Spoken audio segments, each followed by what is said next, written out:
Welcome to From Wounds to Wisdom with your host, Barbie Martineau, the podcast where we turn life's lessons into our greatest strengths. Today, we dive deep into mental health, personal growth, and the messy, beautiful journey of healing with Nancy Mueller. Hi, Nancy. Thank you for joining us. Hey, Barbie, thank you for having me. I'm really looking forward to our conversation. I think we have a lot of synergy. We do. This is, I was very fortunate to meet you kind of randomly, but we know nothing is random. And then all of a sudden ended up working out where we both are in the same world of just working on healing, helping, and I would say growing a higher consciousness among all. What would you say? Absolutely. I think for people who are still expanding in that direction or have not yet realized that that's even an option to go, we all deserve to be that message that people are looking for. And when I say we deserve to be it, it's knowing that we're in our power and we're sharing from our power without being, having to apologize or justify. It's knowing that we are walking this talk. And because of that, we're loving our lives. And gosh, that's what we want for everyone. It's funny you say apologize because I found myself so often in my life saying sorry all the time for nothing. Like I would literally be like, oh, sorry. Like if I walked by somebody, like as if I didn't have the right to have space and hold space as well and continue walking, right? And I kind of feel like that's a woman thing more than it is a man thing. Maybe I'm a woman, so I see it from my point of view, but I just feel like we're always apologizing for ourselves. Yeah, I make it a point to really be conscious of any apology. And you are spot on because, you bump up against someone in the grocery store and you say, oh, excuse me. Oh, I'm sorry. And, at one time I even thought that saying I'm sorry sounded better when someone said something and you didn't hear what they said. If you would say, I'm sorry, like to be polite, Right. but instead of going, huh, what'd you say? But, it's really, our words are so powerful. And I don't think we can say that enough. The thoughts we think, the words we speak are so powerful that I think most people generally do not even think about that or conscious of it or even aware of it. So once you are, you definitely, you just make different choices.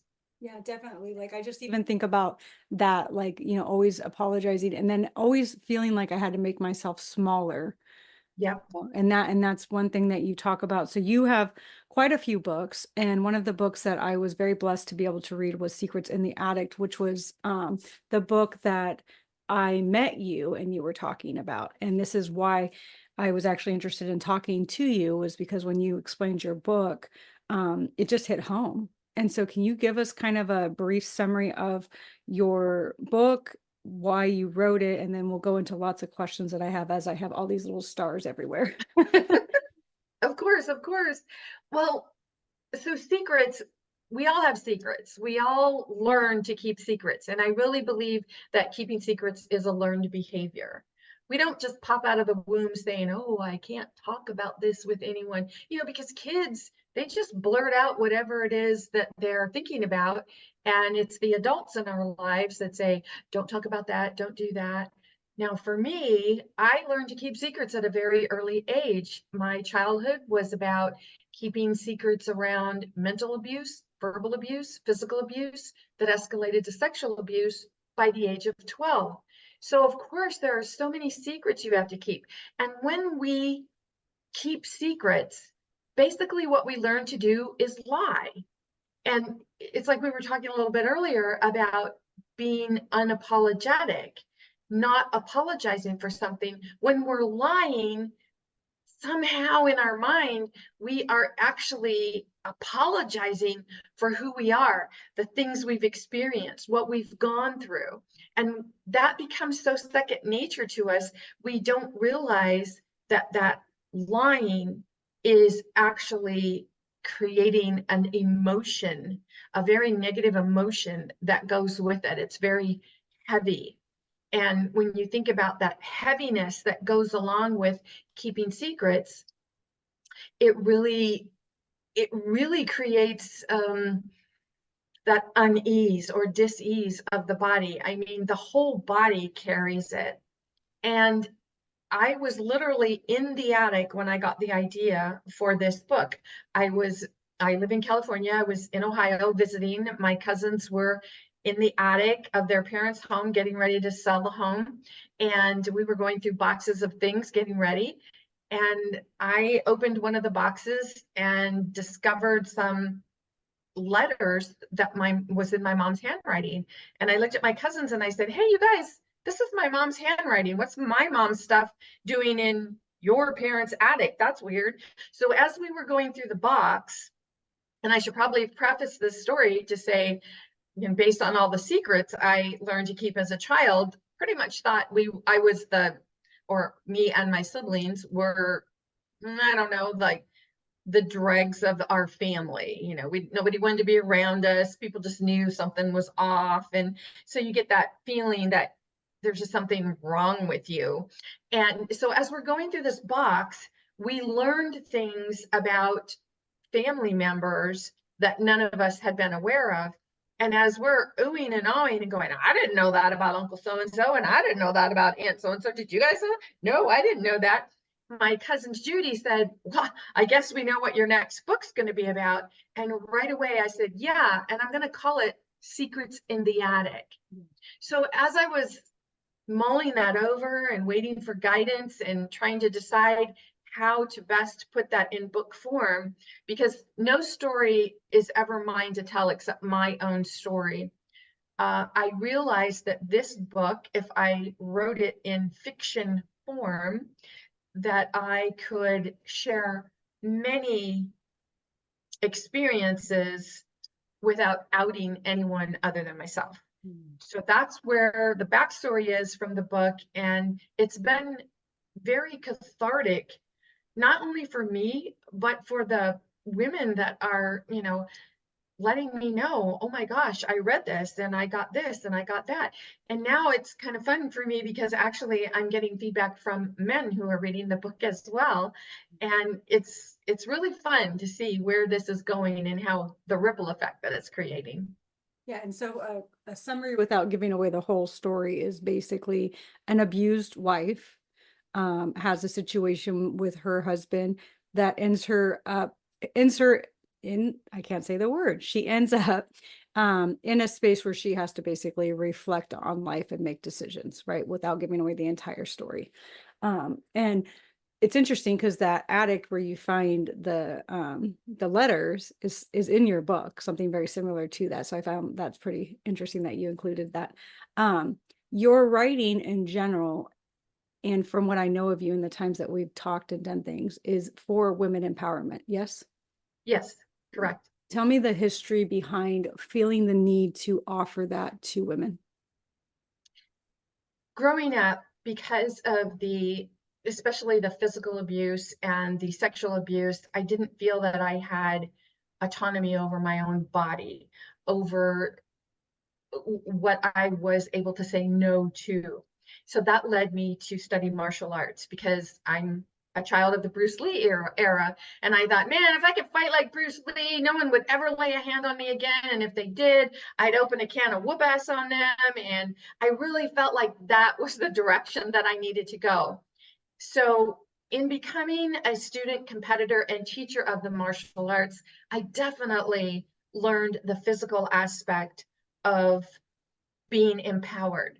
But the more anyone studies martial arts, understand that going from white belt to black belt, whatever degree of black belt, it's not so much about the physical, it's really about the mental. It's about the philosophies. It's about understanding who you are and knowing yourself.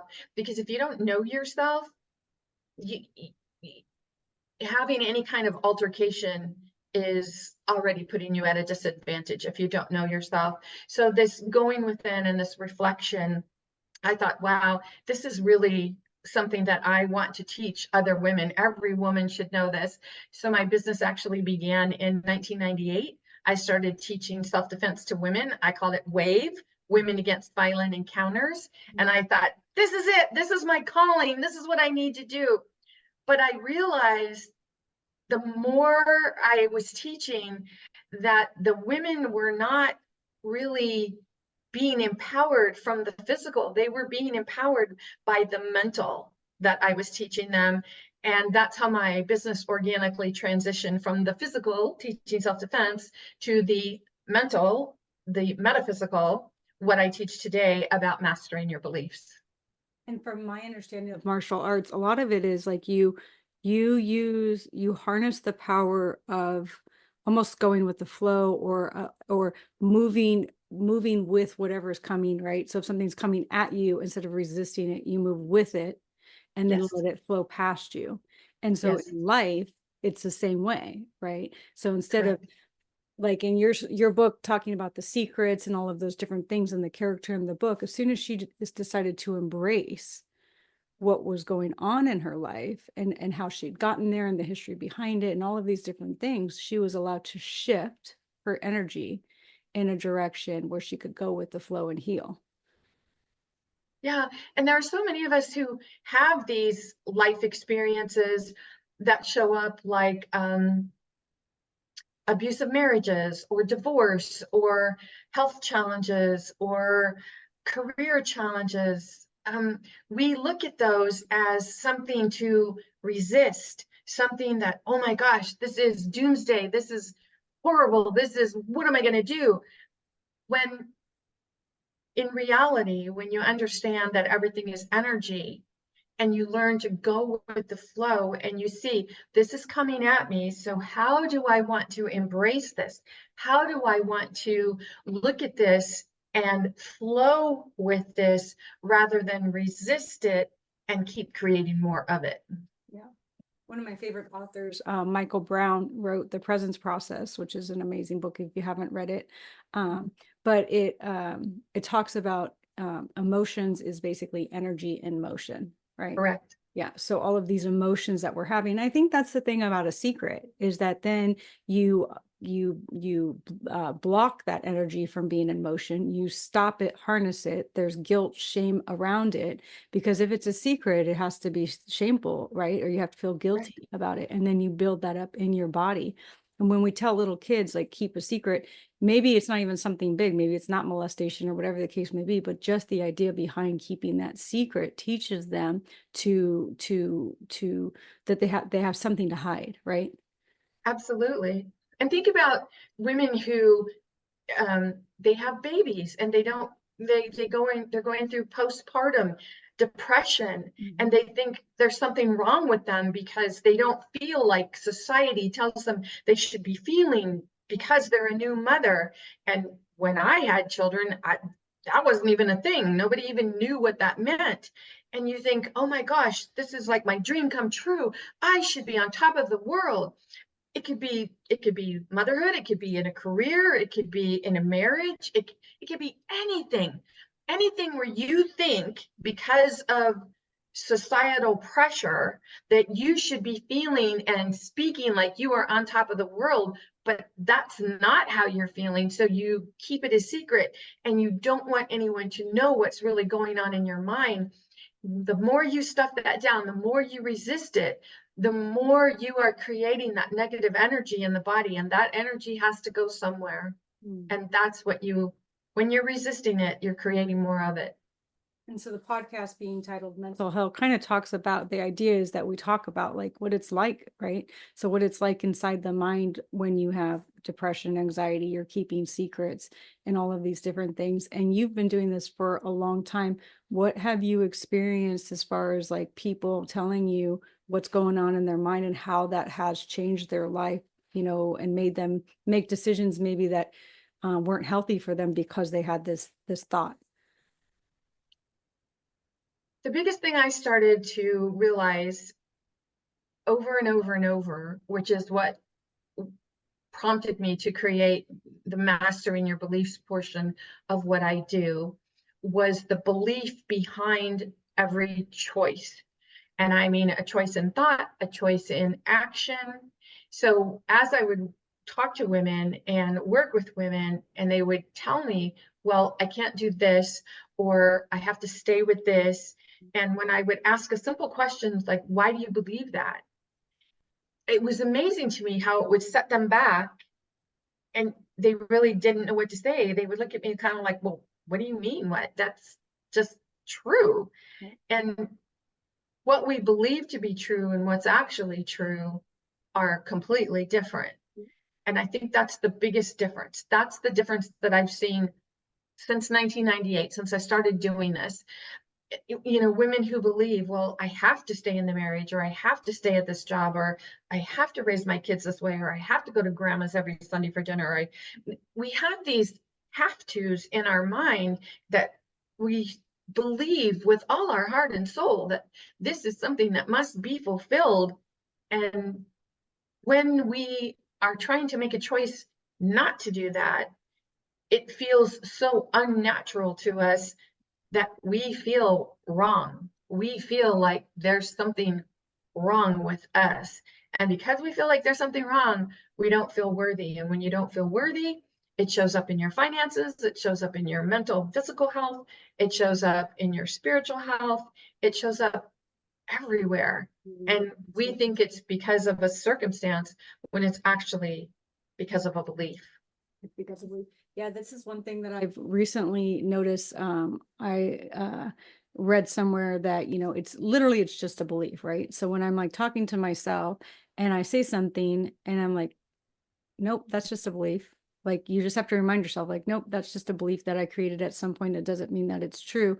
And then it's like, once you figure that out, you're like, oh, well, then that wasn't even true anyways. It was just something I told myself. But you have to be able to see that, right? You have to get to that point where you're able to stop the endless rattle in the head and say, oh, wait, nope, that's just something I told myself. That's actually not true. Yeah. I have clients who tell me, well, I'm not making enough money, or I'm not healthy enough, or I'm not thin enough, or I'm not tall enough, and it all comes back to, why do you believe that to be true? And a belief is simply a thought that you've thought over and over and over again until it becomes so ingrained in you, you actually believe it to be true. Right. And you don't even second guess it. Like, yeah. And like, this is a conversation I had earlier today, actually, with somebody was, what are your thoughts on family and this need to, like, let's just create a scenario and say you have a mother and a daughter. Mother was an unhealthy mother for the family and the relationship. Yet daughter still allows the mother to come around occasionally to be around her family because she feels like she's not being a good mother herself if she keeps her children away from the grandmother. And the grandmother, although she's not like physically hurtful in any way, shape, or form, and does like to play with the kids, in general is just not a healthy energy, mostly because she causes the mother the trauma, right? So every time the Right. grandmother comes, the mom goes back into trauma mode because of all of the memories. What's your like belief system on family? Because there's so many people who like get together for holidays, right? And they're like, oh my gosh, I have to go to like so and so's house and I have to, right? So it's like they don't want to, they have to go visit their family, and we're going to come up on the holidays in a couple months here anyways. What's your thought process around that? Like, do we have to do these things? Are we forcing ourselves? Is it, is it in our head and maybe we can go and actually enjoy it? Like, give me some thoughts on that. Well, speaking from personal experience, I got to the point where I thought, why am I putting myself through this? It doesn't feel comfortable for me. And I love my daughter so much. Now I'm putting my mind like back into when my girls were little. I have two daughters. When they were little, I would think, I don't want them to be around this.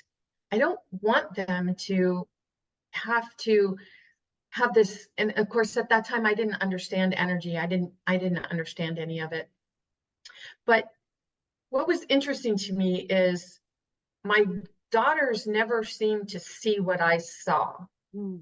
It's like, have you ever, maybe you have a girlfriend and she's like, oh, your mom is so funny, blah, blah, blah. And you're thinking, are you nuts? Did you not just hear that my mom was totally putting me down? No, I didn't get that. Yeah. Because we don't just hear things, we feel them. And because we feel them, we create a definition.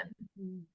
But in your question about going along with the holidays and all the holiday traditions, that's an obligation. I think a really important question one can ask themselves is, am I going because I genuinely want to go, or am I going because I feel obligated? Right. And then once you realize you feel obligated and you don't want to go, are you justifying why you don't want to go? And we justify like, well, I can't go because I've got this thing, and we make up things in our head. And again, it goes right back to we lie. Yeah. And when you lie, and I'm not saying the lie is good or bad, right or wrong, it's just simply kind of a societal thing. We feel like we have to lie about why we're not going to do something or accept an invitation because we think it's the better thing to do. We think it's going to not hurt someone's feelings. And bottom line, if you don't show up, the people that do show up, they're going to talk about you anyway. Yeah. So it's way better to know yourself and stand in your power and do things for the reason that you really feel that you're in alignment with your true self, rather than trying to skirt around the issue. Would you say that it would be best to say, like, I don't want to go because when I'm there, all you guys do is like, or I guess you can't say it that way, but I don't want to go because when I'm there, I don't feel like it's healthy for me. Or let's say like, all, maybe the family all the time just talks crap about one cousin who doesn't show up or whatever the case may be. Would you be honest about why you don't want to go? Or would you like, what would you think? Because again, everything is, if you don't say it, right, then you're kind of creating a lie and a secret. But then it's like, do you say it? Like, do they deserve that? Well, I think it's really important. My belief is that it's really important to practice the art of non-judgment. Mm. And in practicing the art of non-judgment, no is a complete sentence. So what happens? Your mom says, hey, are you guys coming over for Thanksgiving dinner? And you say no. And then the mom says, why not? Right then, is no a complete sentence for you, or is that when you feel obligated to justify yourself? And do you feel yourself getting all like, tensed up and because I said no, because that's not good either. And really, everything comes back to self. How do you feel within yourself? And we can't know this unless we spend time with our thoughts, our feelings, our emotions. And that means standing in your power. What does it mean to stand in your power? Do you even understand that? Do you understand where your power comes from? Do you understand about energy? Do you understand about emotion? And do you understand that everything has emotion within it? Yeah. So I know that when I married my first husband, I'm pretty sure it was after the wedding, he started saying things like, oh yeah, and there's this person in our family that, we just kind of stay away from because he's too touchy-feely. And I'm like, what? I got out of that, in the house I grew up in, and now I'm married. We've got to watch that again. So of course, when I had my daughters, I'm like, no, we are not going to any family function. And I said to my husband, we're not going, and this is why we're not going. Because in my experience, once you've been touched, you can't be untouched. Right. And you can't tell me that you're going to be able to keep an eye on our girls completely 100% of the time. So feel free to go if you want to go, but my girls and I will be staying home. Now, did that cause friction in the family? You bet it did. But Mama Bear here was taking care of her girls. And it comes down to, what are your beliefs? What do you stand so firmly in that you're going to say, no, I'm not budging on this? And you don't have to explain yourself, because I never said, no, we're not going because of this, this, and this.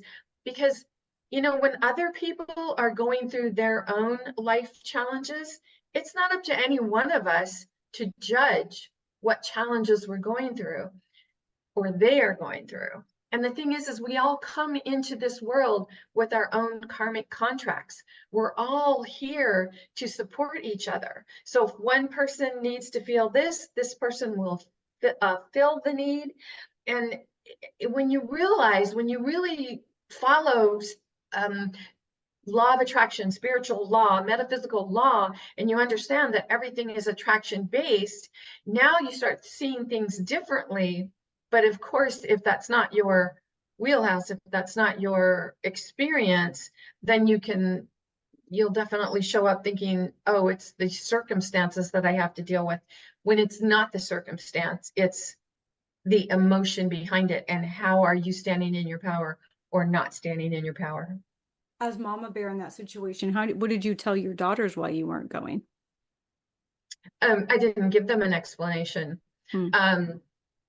Um, now, I will tell you that I was very open with my daughters, Mhm. and they understood about sex from the time, I don't know, they were months old.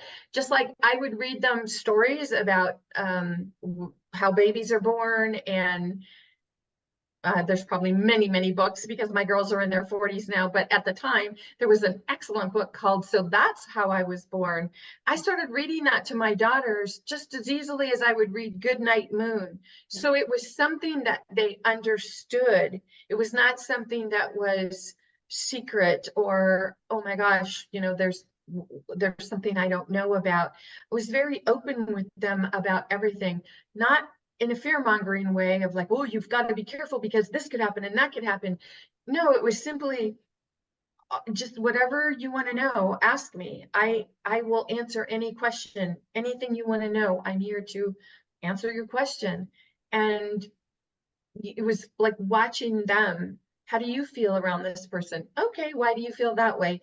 And it's so interesting how much we can learn from our children instead of putting our fears into our children. Mm. And of course, you might have a conversation with both my daughters and they would have a completely different take on it. But we can only do what we can do. It's like Maya Angelou said, do what you know until you know better. And then when you know better, do better. Yeah. And then the word idea behind just, I was reading something on this about the fact that we call genitals private parts. It almost shames the idea of these parts, like they're private, like da da da. And then it makes it so we can't talk about those parts because they're private versus like being open and explaining like these are what these parts are, right? And this is what's okay and this is what's not okay with those things. But instead of just like almost shaming and making it secretive, like these are your private parts and we just don't talk about them. I think that that's why people get away with things because then you put shame into it. Well, and not only that, but parents oftentimes they want to be seen as, I'm doing this in air quotes, good people, good parents. And so someone will say to their little girl, oh, you look really pretty today. And the little girl just puts her head down. She doesn't say anything. And then the mother says, she's talking to you. Do you not hear? She's talking to you. Well, we teach our kids not to talk to strangers. And then a stranger talks to them. And then we admonish them for not talking to them. So see, we don't even stand in our own truth. Right. And we send so many conflicting messages to our child. And when we really have those conversations with our kids, we could say, is there something that I could do better? What could I do better? How many parents do you know that will have that kind of a conversation with their child? And, I had an experience while I was in Ohio where I said something to this little girl. She was, I don't know, cute dress or something like that. And she didn't say anything and she just looked down, and her mother completely went off the rails and, said, can't you be polite? Can't you talk to this woman? And I said, it's fine. We teach children not to speak to strangers. And I absolutely appreciate that she's doing what she feels she needs to do. Yeah. And I think that's a very gentle way of teaching parents Yeah. to stand in their power as far as what do you really believe is true, Right. and question, well, hey, you're right, lady, why do I feel like I have to push my daughters? And I know for me, when you think that you cannot tell someone what's going on, or this person touched you, or this felt wrong, and I feel ashamed and I don't know what to do. Look how many adult women still have experiences like this, and they feel that they can't speak the words out loud. So if adults can't find a way to say this out loud, is it any wonder why children can't say this out loud? Or when they do, they're not believed. Or not believed, or they're told that's not nice, or whatever the case may be. Yep, Yeah. yep, I yep. know as a female working in the corporate world for a long time, one thing that I always felt like took away my power was the uncomfortable long hugs and the groping like of men, like, they would come over and hug and then like rub the back, or they, it's just like these very and just uncomfortable things that they would do, and maybe not even knowing that they're doing it or feeling like they had the right to do it. And then me, like, as a business person, like feeling like I don't want to rock the boat by like saying like don't touch me like that, or don't hold me that long, or you know what I mean, like just not feeling like I had the power, because at the company that I worked for sure, if you started saying stuff like that, they would consider you a liability and find a way to, get you out of there, because, oh, she could try to start some sort of lawsuit or something like that, when you're just trying to say like, I don't want to be groped, to be honest with you. You know what I mean? And I feel like that's something that women deal with all of the time. That was one of the things that used to come up a lot when I was teaching self-defense. So I used to teach women how to stand at a 45-degree angle and reach your hand out and shake the hand, because when you are standing this way, everything is accessible. When you are standing this way, and just think of it like a fighting stance, Yeah. now you take everything that was accessible away. And when you're doing it because you're standing in your power rather than feeling intimidated, it's a different energy and you will be approached differently. And what about like the little comments, the side comments, the sexualized comments um, from men, and maybe that's just the way that they, again, it goes, do they feel like it's okay to talk this way? Are they even aware that they're talking this way? But, again, and going back to the corporate world, and all of the women that I've worked with, we've had these conversations, like we all have to deal with it, right? Like just they say stuff and you're just like, why are you even like evaluating my body? Why are you talking about this? Like, how do we feel confident enough to be in our power without getting ourselves in a bad situation with like employers and stuff? An interesting way that you can turn that conversation around is you can look at the person and say, just curious, do you have a daughter? And of course, they're going to be taken aback. And if they say yes, then you can say, I'm just wondering, how would you coach your daughter to answer that question you just asked me? Yeah. And but see, again, it has to come from a place of power rather than confrontation or shrinking. And you can only stand in your power when you're feeling powerful, full of your power, because we all have this amazing power, but we've been taught to shrink. We've been taught that, just like you said, oh, well, if I don't go along to get along, then I'm going to get fired. Well, maybe you need to get fired, because if you're not working in the right energy, remember everything is energy. We look at the circumstance, oh, this is the perfect job. I really want to grow and, I don't know, become the CEO of this company. Okay, but do you really? Because if this is what you're putting up with, do you really? We're so afraid of letting go of what we have Yeah. that we don't allow ourselves to make room for what could be. Yeah, because as you were saying that, question about the like, let me ask you a question, like, how do you think your daughter? I internally just went, "Ugh," like that conversation would not be comfortable, because what am I thinking? I'm thinking to myself, if I ask some guy that, he's gonna go tell other guys, like, oh, don't talk to Barbie, don't give her business, like she's just looking for a problem, blah, blah, blah, blah, blah. And so I would have just shrunk and dealt with it, right? But then you said right after that, you said, well, then maybe that's not the place for you. And for me, that's actually ended up what happening, right? Like Yep. just leaving, because it was such a toxic environment that you just couldn't be. You couldn't expand. You couldn't be healthy. If you don't want to talk about energy, you couldn't expand, because you're Yeah. always contracting to get away from all of the feelings that are coming up with these conversations and these unwanted gestures. But then I feel like it sucks, because as a woman, like then it's like, Do I have to always leave the environment because Well, of the them? thing is that any environment or circumstance or experience where you feel that you're living in your gut, you're experiencing it in your gut, Mhm. then you're not experiencing it from your power. And it's really powerful for you when you get to know the difference between, oh, am I standing in my power? Am I standing from my gut? And when you get to know that difference, um, you will be more powerful. But to your question, is it always the woman that has to lead? Because no, because when you stand in your power and you can have that conversation, hey, I'm just really curious. Do you have a daughter? How would you teach her to answer that question you just asked me?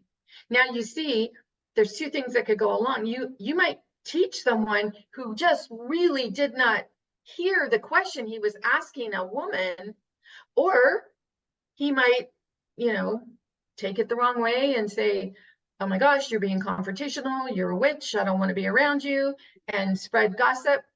Okay, but if that's the case, you don't really want to be there. But if it was an opportunity for you to educate, now think about how that conversation might be different with other guys, where he might say, I said this, and I'm not saying that guys go around and have these types of conversation, but guys talk just like girls talk. Yeah. And for us to believe that we cannot or are not in a position to educate others on how we want to be treated, it's because maybe we're not asking ourselves, how do I want to be treated in this situation? Well, And and whenever you can answer that, you're in your power. I think like in that situation, being that most women at some point have had some sort of sexual aggression or assault against them, right? They say 8 out of 10. I would imagine it's even more than that. I think sometimes like we wonder like, well, is it just me and I'm perceiving this the wrong way? Because like, for example, if you were molested as a child, then are you extra sensitive because of that? So maybe this person doesn't mean it that way. I'm just being sensitive. Like we start questioning ourselves because we don't authentically know what is appropriate and not appropriate because our boundaries were, taken away from us at a young age. We I don't know that I tell this story to too many people, but I'll share an experience that I had in the corporate world where it was a work function at a bar, and a man was inappropriate, touched me inappropriately. So I just reached out and grabbed him between the legs, and I said, I will let go when you let go. Oh, wow. And of course, he let go so quickly. But the next day, my boss had something to say about, you don't do that. You don't just, and I'm like, hold on, hold on, hold on. So it's okay for him to do what he did, but it's not okay for me to do what I did. I think I kind of need to know where you stand here.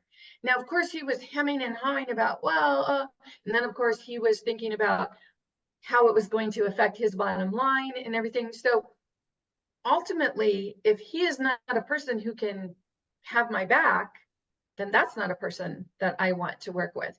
And gradually I came to know that he was not a person who had my back. So he was not a person that I want to work with. Again, it's about standing in your power. And this, I am not advocating that, physical You're not altercation. advocating for people to go around and grab people's balls. No, I'm not advocating that. I'm just saying that in the circumstances, that's what happened for me.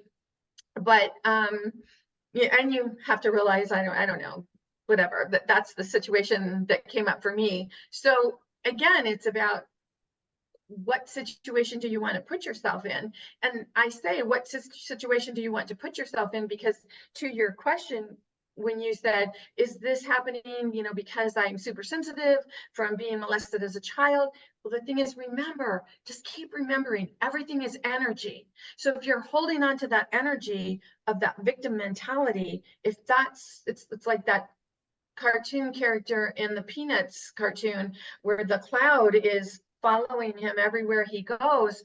If you are carrying that energy, like energy attracts like energy. Hear me, I am not saying you attract the physical something you don't want, but I am saying that like energy attracts like energy. And this is where we have the ability to stand in our power, because when you change the energy that you are emitting, it's nearly impossible, if not impossible, to attract those types of people into your life. Right. And that's, I mean, I know that to be true. And I also know that that's why people are oftentimes victimized over and over and over again, because Yep. if you are a victim, you will be seen as a victim by those who are looking for that energy, right? They will know, they will just be attracted to you, knowing that they can victimize you because they can feel it. I had a client who had been in therapy, different therapists for over 19 years, and she was working on a particular something that happened and just not able to work through it. And she started working with me, and it was completely different because what happened was someone broke into her house, and she knew he was going to kill her. She knew he was going to kill her, but um, she accepted that, okay, the rape is going to happen, but if I give in to the rape and I don't fight you, will you please just leave? And he agreed. The rape happened. He left. She went to the police. Now, this was many years ago, so we know that things have changed, but I'm just talking about this particular client. So the police said, well, you acquiesced, so it's not rape. Right. Now, she made a choice in the moment to save her life. Survive. Yeah.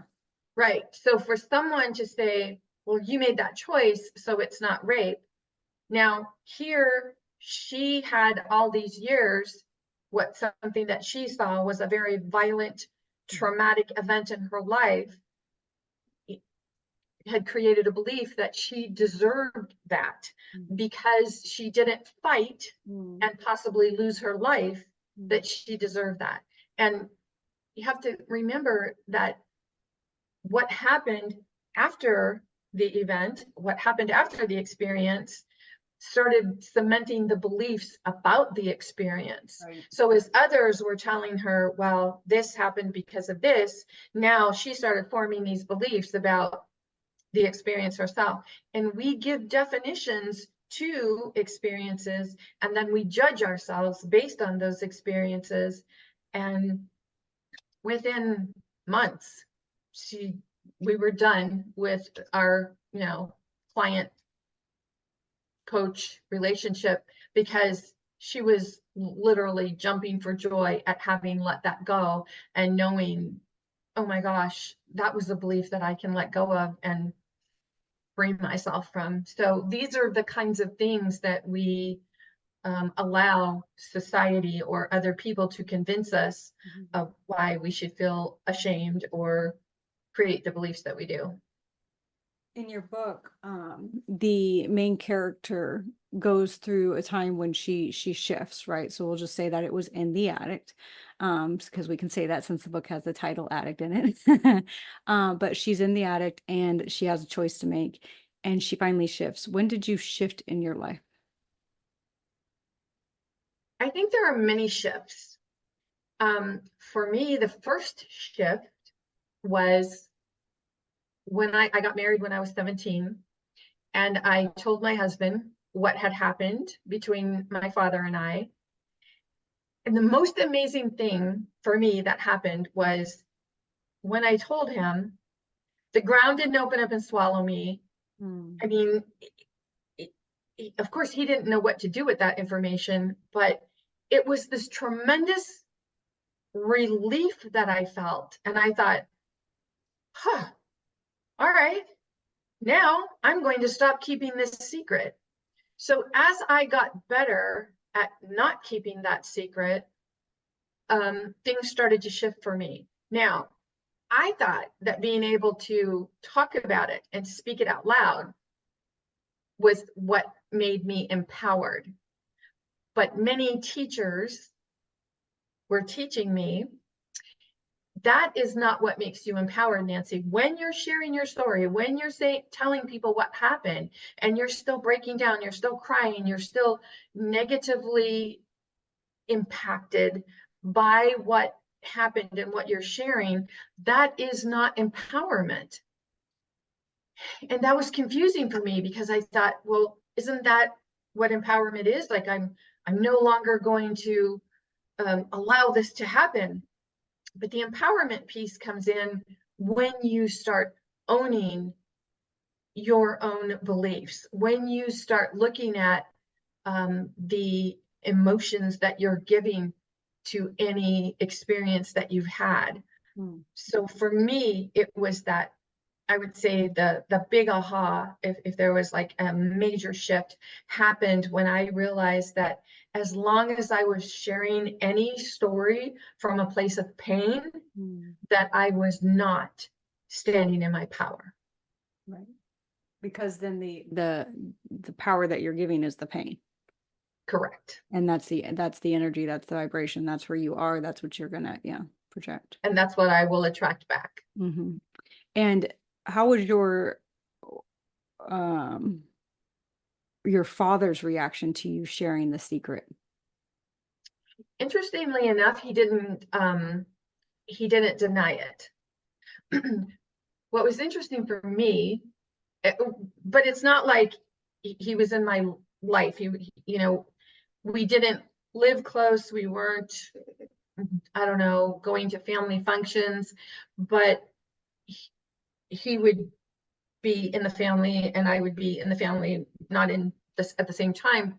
So when he did not deny it, now you see others in the family had to make a decision like, oh, well, oh my gosh, so this has been going on and I didn't see it and I didn't do anything about it. Now, because everything goes back to self, now those people had to take a look at, why didn't I see it? Did I see it and did I ignore it? So they have to make a decision about what they want to do. And my experience was those people decided that they weren't ready to take a look at why they made that decision. So I was ostracized from the family.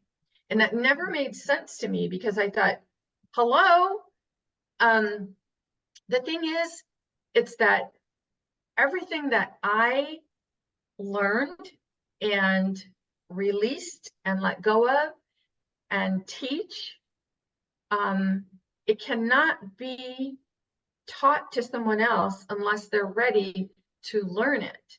So there were things that my father was not ready to let go of, certain ways that he approached life. And so because of that, he was not someone I wanted in my world. And that's not a judgment thing. It's not any different than you have a neighbor who you just don't get along with and you don't have pool parties with that neighbor. It's the same thing. But when you don't have a pool party with your neighbor because you're fighting against that, that's a different energy. There was no fighting on my part. There was no big decision. It was just, oh, okay, I see that this is something that you are still dealing with, battling, connected to. This is your karmic contract, and you are still walking that path. And I choose not to be on that path. And which sounds like it goes back to what we were talking about before without the no judgment. Right. Because right. it's like that's where you are. This is where I am. And I don't feel the need to be where you are. And I'm okay with that.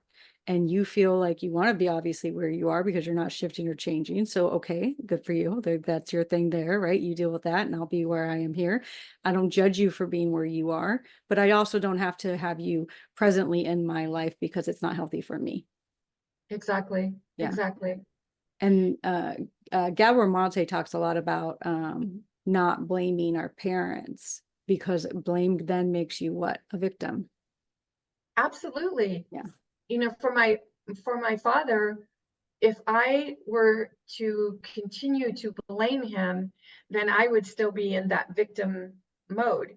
Same with my mother. If I were still to blame her for the physical abuse, the mental abuse, the verbal abuse, oh my gosh, then I would still be in that victim energy. Now, I did not have an adult relationship with my father but I had kind of like an estranged relationship with my mother. And it wasn't until my marriage of 32 years ended and my mother got wind that I was going through a divorce that things started to change between my mother and I. One day she called me on the phone and she's like, "Is it true what I hear? You're getting a divorce?" Now you have to remember, my mom's 100% Italian, so she's very loud. And I say that with love, not judgment. And I thought, oh my gosh, you know, am I not going through enough? Now I got to deal with this. Yeah. And I said, yes, it is true. This is what it, and she's like, "Nancy, please let me be there for you. I've never been there for you your whole life. You're going to need someone in your corner. Please let me be there for you." Well, what does that even mean? You know, of course I said, "Oh, thank you, Mom. You know, that's, thank you." But, and I will say, for the first 6, 8 months, being there for me, this is what it looked like. "Hey, you all right?" "Yeah, Mom, I'm fine." "All right, just checking on you." You know, so that was her idea of being there for me. And, but then she started watching through social media things that I post and stuff that I do. And our conversation started to change. And she said, "You know, I'm watching all of the things that you're doing with these women. Do you think that it might work for you and I? It might change our relationship?" So you see, my father didn't want to change. My mother got to a point where she wanted something to change. And so it's not like I took my mother on as a client or anything, but I just started having different kinds of conversations. And I said, "Sure, you have any questions, you know, ask me. We'll have these non-confrontational conversations. And if it feels like it's a confrontation, you know, we'll just book it for another time." And the thing is that my mom started asking different questions. And it even led to one of the books that I wrote, Healing the Child Within, because when I really understood my mom's story, now you understand why she parented the way she did. And everything takes on a whole new meaning. So we as children, we look at our parents and we judge them because of all the things they didn't do right. And I'm putting that in air quotes, when actually everyone's doing the best they can with the knowledge that they have. And even if you are a very abusive parent, somewhere that's in your belief. And for whatever reason that's in your belief, that's how you're going to live your life, and that's how you're going to make your choices. So as children, we don't have a choice. But when we become adults, we have a choice whether we stay in that energy or shift from that energy. Wrapping up, if you had one thing to tell somebody who was going to say, "Okay, I heard this podcast. I think I would like to take a step. I don't know what's the next step," what would you say? I would ask them to start with their story. What is your story? And if they don't feel comfortable telling me, write it out, get your phone out and make a video, get it out of you, and say, "This happened. This is what I think about this. This is what I'm going through." Because until you get it out of you, you're going to keep regurgitating that same energy. And make sure that if you do decide to talk to another person, that person is not commiserating with you or judging you, that person will be there for you to walk the walk and not judge and not suggest, "Well, you know, you really should feel this way." Right. Nobody has a right to tell anyone how they should feel. So be very conscious of who you're talking to, who you're sharing your story with, and why. Because we all do things for a specific reason. We're either looking for I don't know, someone to commiserate with us, or we're looking to step into our power. And either way, both is perfect. Both is perfect. Nothing is right or wrong. Nothing is good or bad. You are where you are. And when the student is ready, the teacher will appear. Yep, I love that. I love that too. And I do think that, like, kind of to comment on what you were saying, it is important who you share your story with, though, because and this happens in everything. There are therapists who are still wounded and trying to heal through their clients. There are coaches, there are friends, there are families, there's people who will make your story their story, you know, and take what you're saying and make it about them. So who you do choose to share with, you know, I think putting some thought into it and feeling into it before just, you know, who said it? It was Brene Brown. She said something to the effect of, not everybody deserves to hear your story. Yeah. You don't just go out there and open up everything to everybody and just allow them to, you know, feel all of your pain, because not everybody deserves to hear everything about you. You share it with the people that you can trust. And one of the things about therapy, when you're working with a therapist, you know nothing about that therapist, about their personal life or their journey or why they've become a therapist or why they're doing what they're doing. So if they are, like you mentioned, Barbie, still trying to heal through their clients, that's never going to happen. So it's really important to have a conversation with whoever you're going to work with, whether it's a therapist or a coach. Ask questions.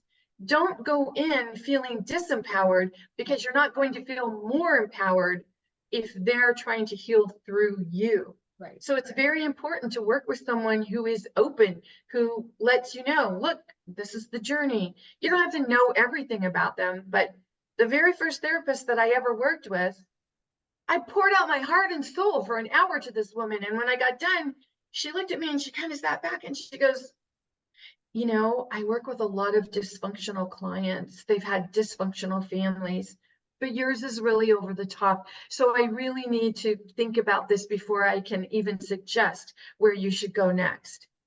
And I walked out of there thinking, huh, so if I went to therapy and caused my therapist to go into therapy, I mean, it What's just wrong with me? refueled, Yeah. yeah, it just refueled that guilt. Like, oh my gosh, I put all of this on someone. So make sure that if you are going to talk to someone, that, and you're going to share something, that you're sharing it with someone who can really hold that space for you. Yeah. And that reminds me of a story before we end. I went my very first time ever going to therapy, and the therapist said I lacked empathy. Now, that's like a big statement, right? So first of all, I'm an empath, so I don't lack empathy. What was happening was I'm so empathic that I was absorbing everybody's energy all of the time, and I didn't know what to do with it. There's a big difference between lacking empathy and then being so empathetic that it almost paralyzes you. I can't talk Mhm. today. And that therapist saying that I lacked empathy really impacted me for a long time, until I got to know myself and realize it's not that I lack empathy, is I have so much that it was too much for me. And so I had to basically shut down. Right. Yeah. So it's very, very, very important to have the right people on your team. And so Yeah. Have saying, autonomy. yep, If you feel like you're keeping secrets from your therapist, well, then you're not working with the right therapist. If you're keeping secrets from your coach, life coach, whatever coach you're working with, then you're not working with the right person. So when you're disempowering yourself to empower someone else, you're not working with the right person. yeah. And there's no hierarchy, right? They're a guide, but there's no hierarchy. They're not better than you because they're guiding you. It's just a Nope. guide. Yep. So all of that being said, where can people find you? Visit me at masteringyourbeliefs.com. Everything you want to know about me, you can find it there. Beautiful. We'll put that link. We'll put a link to the book that I read, which was Secrets in the Addict. And then they can also find all of the other beautiful writings that you have on your website. And we really appreciate you coming and talking to us today. Thank you, Barbie. Mental health is one of the most precious gifts you can give to yourself. So if you're going through mental hell instead of mental health, you really owe it to yourself to love yourself, empower yourself, Yeah. walk in your power. You deserve it. We love that. Thank you.